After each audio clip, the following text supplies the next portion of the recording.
जय गुरु जी, शुक्राना गुरु जी। संगत जी, आज हमारे चैनल में आपका स्वागत है। संगत जी, चैनल को सब्सक्राइब करें, बेल आइकन को प्रेस करें ताकि न्यू लेटेस्ट सत्संग की जानकारी सबसे पहले मिले। संगत जी, गुरु जी के आशीर्वाद से हम इतना प्यारा सत्संग शेयर करने जा रहे हैं जिसमें बहुत सारी ब्लेसिंग्स है, बहुत सारे गुरु जी की डाइविंग ब्लेसिंग है, 777 है, मतलब अनगिनत ब्लेसिंग है। और संगत जी, गुरु जी तो कहते ही हैं कि सत्संग करने वाले का भी बोला तो सत्संग सुनाने वाले का भी बोला। इसलिए सत्संग संगत जी ज़्यादा से ज़्यादा अपने सत्संग हमारे साथ शेयर करो ताकि गुरु जी की ब्लेसिंग आपको सबसे पहले मिले। और संगत जी, गुरु जी की ब्लेसिंग लेने का एक ही तरीका है, समर्पण। गुरु जी को 100% समर्पण कर दो, सरेंडर कर दो कि गुरु जी जो भी होगा वो आप देखोगे, हम कुछ नहीं देखेंगे। संगत जी, फिर देखना आपके जीवन कैसे बदल जाता है। जो भी सत्संग आपके सामने आए, जो भी हमारे साथ जुड़े, वो जरूर आगे शेयर जरूर करो और हर सत्संग को जरूर सुनो और अपना सत्संग हमारे साथ शेयर करें। जय गुरु जी। ये सत्संग शुरू करते हैं गुरु मंत्र जाप के साथ। ओम नमः शिवाय। शिव जी सदा सहाय। ओम नमः शिवाय। गुरु जी सदा सहाय। जय गुरु जी। जय गुरु जी, शुक्राना गुरु जी।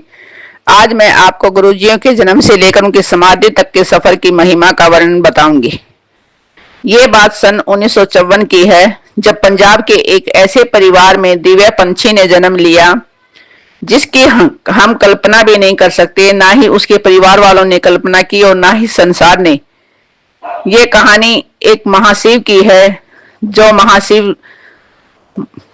महादेव शिव हैं, जो हमारे महादेव, ये उनकी कहानी है। ऐसे गुरु की जिन्होंने अपने भक्तों को एक ऐसी राह दिखाई है। ये कहानी है हमारे प्यारे गुरु जी की, जिन्होंने 7 जुलाई 1954 को मलेरकोट डुगरी के मलेरकोट जिला पंजाब में जन्म लिया। वो एक बहुत ही नम्र परिवार में पैदा हुए थे। इस परिवार को शुरू से ही फकीरों और संतों का आशीर्वाद प्राप्त था, लेकिन उनके माता पिता को यह नहीं पता था कि उनकी जो संतान है वो महाशिव है। वो बहुत ही ऊंचा इंसान जो उनके परिवार में पैदा हुआ है। उसके परिवार में 7 जुलाई के दिन उनका जन्म हुआ और जो जन्म देने के समय जो डॉक्टर आई हुई थी, उन्होंने देखा कि एक सांप और अजीब सा प्रकाश उसको देखने को मिला। उन्होंने उसकी माता को बताया कि यह बच्चा उनका नहीं है बल्कि पूरे संसार का है, कि यह बच्चा कोई नॉर्मल नहीं है, यह एक दिव्य इंसान है। बड़ा होके ये बहुत बड़ा इंसान बनेगा या भगवान का ही रूप है, तो ये तो दूसरा महाशिव है। तो ऐसे ऐसे उन्होंने ये बताया। गुरुजी ने अपना प्रारंभिक जीवन डुगरी के आसपास में ही बिताया। गुरुजी ने डुगरी के प्राइमरी स्कूल और गवर्नमेंट स्कूल में शिक्षा पूरी की। उन्होंने मनेरकोटला से एमए किया और वो उनको क्या था, अंग्रेजी और अर्थशास्त्र का बहुत ही शौक, उनकी रुचि थी उनमें। वो प्योर अंग्रेजी बोलते थे और उन्होंने उनमें अर्थशास्त्र और अंग्रेजी में 2 बार एमए किया था। उनकी लिखाई बहुत ही सुंदर थी। लोग कहते हैं कि उसे आध्यात्मिकता की एक चिंगारी थी। वो पूर्ण रूप से दीप बनने में ज्यादा समय नहीं लगा और माताजी ने भी उन्हें गुरुजी के नाम से ही संबोधित किया। उनकी माता उनको गुरुजी के नाम से ही बुलाती थी। ऐसा नाम जो दूर दूर तक भक्तों के मन में गूंजता है। तो ऐसे हैं हमारे गुरुजी।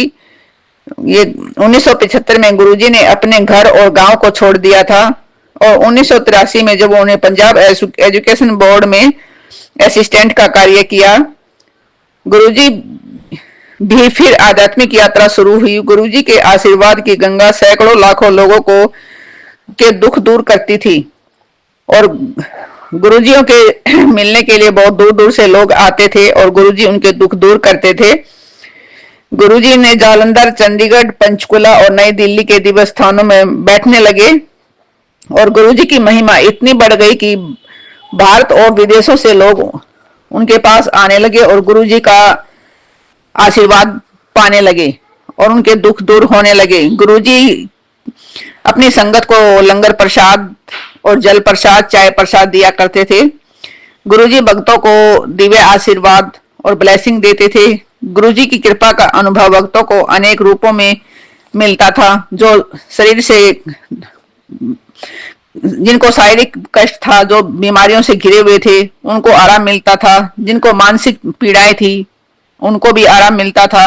जो जिनकी आर्थिक स्थिति मजबूत नहीं थी, गुरुजी उनकी आर्थिक स्थिति भी मजबूत करते थे। जिनके ऊपर कोर्ट केस लगे हुए थे, गुरुजी उनमें भी उनकी मदद करते थे। और भक्तों को क्या था, गुरुजियों में अपनी समस्याओं का हल दिखाई देने लग गया था। गुरुजी के पास जाते थे और ब्लेसिंग पाते थे। और गुरुजी उस टाइम पे तो गुरुजी साक्षात थे, भगवान शिव के अवतार थे। और उनमें एक अजीब खुशबू, हमेशा गुरुजियों में से एक अजीब खुशबू निकलती थी, जो कि गुलाब के फूलों की जैसी महक आती थी उनमें से। वो हमेशा गुरुजी का एहसास दिलाती थी कि गुरुजी हमारे आसपास हैं। और गुरुजियों के दरवाजे सबके लिए खुले थे। गुरुजी कभी जाति का भेदभाव नहीं करते थे, ये नीच जाति का है, ये ब्राह्मण है या शूद्र है, ये कुछ भी है। गुरुजी कभी जाति पात का भेदभाव नहीं करते थे, सबको एक समान समझते थे। और जो भी जिस तरह की ब्लेसिंग चाहता था, गुरुजी उसी तरह से ब्लेस करते थे। बड़े बड़े जो नेता लोग भी थे, वो भी गुरुजी के सम्मान में तत्पर रहते थे। और आज भी बड़े बड़े चेहरे उनके आशीर्वाद के लिए मंदिर जाते हैं। गुरुजियों का जो बड़ा मंदिर है छतरपुर में, वहां जाते हैं और आशीर्वाद लेते हैं। गुरुजी अपने कार्यों में चंडीगढ़, जालंधर, पंचकुला, मुंबई, दिल्ली और इनमें एक घर बना लिया था। जालंधर की जो डिफेंस कॉलोनी है, वो एक घर में बस गए थे, जिसे डिफेंस कॉलोनी के नाम से जाना जाता है। और दिल्ली में भी दिल्ली और जालंधर के बीच की यात्रा करते रहते थे। उन्होंने दिल्ली में भी एम्पायर स्टेट के नाम से जाना जाता है, जिसे हम छोटा मंदिर के नाम से जानते हैं। वहां भी गुरुजियों का, पहले गुरुजी उन्होंने अपना घर बना रखा था, वहां पे दिव्य स्थान बोलते हैं जिनको, वहां पे बैठते थे। फिर वो एम्पायर स्टेट के नाम से जाना जाता है, जिसे हम छोटा मंदिर के नाम से जानते हैं। और फिर भाटी मानस जो छतरपुर में है, वहां पे गुरुजियों ने अपना शिवलिंग बनाया। एक बड़ा सारा शिवलिंग है और शिव मंदिर के नाम से वो प्रसिद्ध हो गया। और वहां पर गुरुजियों का बड़े मंदिर के नाम से उसे लोग जानने लगे। आज बड़ा मंदिर का काफी नाम है, जहां विदेशों से लोग आते हैं और बहुत ज्यादा संगत है। पहले तो थोड़ी मोड़ी संगत थी, अब तो गुरुजी की इतनी संगत बढ़ गई है कि गुरुजी के चमत्कार इतने बढ़ गए हैं कि लोगों को गुरुजी पे बहुत भरोसा है। और 1990 के दशक में छतरपुर के शिव मंदिर का जो निर्माण किया था गुरुजियों ने, उसका भी गुरुजियों ने बड़े मंदिर के नाम से जो प्रसिद्ध है। और उसके बाद गुरुजी के जीवन के दो ही पहलू थे, जन्म और मरण। गुरुजी कहते थे कि जो जन्म लेता है वो मरेगा जरूर, ये नहीं कि जन्म लिया है वो मरेगा नहीं, चाहे वो इंसान हो या भगवान हो। और 27 मई को जो 2007 को गुरुजी ने अंतिम सत्संग रखा था, गुरुजी ने कहा था कि बृहस्पतिवार की जो पूर्णमासी होगी मैं उसको चला जाऊंगा। लेकिन किसी ने भी गुरुजी की बात पे भरोसा नहीं किया, सब मजाक में टाल देते थे। 28 और 29 मई को कोई भी सत्संग नहीं हुआ। और 31 मई 2007 को जब गुरुजियों ने समाधि लेने का टाइम आ गया, तो गुरुजी ने जो भी गुरुजियों से नजदीकी थे उनके पास फोन कर करके संगत को बुलाया। और किसी को भी यकीन नहीं हुआ कि गुरुजी समाधि ले चुके हैं। सभी संगत सफेद कपड़ों में आई और जोर जोर से चिल्ला चिल्ला कर रो रही थी। लेकिन गुरुजी उस टाइम पे आंखें बंद करके मुस्कुराते हुए एक शीशे के डब्बे में समाधि ले चुके थे। तो किसी को भी ये नहीं था कि हमारे गुरुजी चले जाएंगे, लेकिन गुरुजी की बात तो जो कह दिया गुरुजी ने, वो बात तो सच होती थी। 1 जून को बापूजी डुगरी से बड़े मंदिर को गए। वहां उन्होंने गुरुजियों का जो अंतिम क्रियाक्रम होता है वो करने के लिए तैयार हो गए। तो उन्होंने क्या किया, जैसे ही वो क्रियाक्रम के लिए काम शुरू किया, पूरे मंदिर में गुलाब की खुशबू फैल रही थी, क्योंकि गुरुजियों ने बड़े मंदिर को ब्लेस कर दिया था जाने से पहले। और उन्होंने अपना कोई उत्तराधिकारी भी नहीं चुना था कि अपनी गद्दी पे किसी को बिठा के जाएं, क्योंकि गुरुजी ने ऐसा कभी नहीं किया। वो सभी संगत के लिए मंदिर बनाया है उन्होंने, उस पे सभी संगत का ही वो है कि कोई भी आए कोई भी जाए, किसी को उत्तराधिकारी नहीं बनाएंगे और हमेशा साथ रहने में ही सबका भला सोचते थे गुरुजी। तो यही है गुरुजियों की कहानी। अगर कोई गलती हो गई हो तो मुझे माफ कर देना।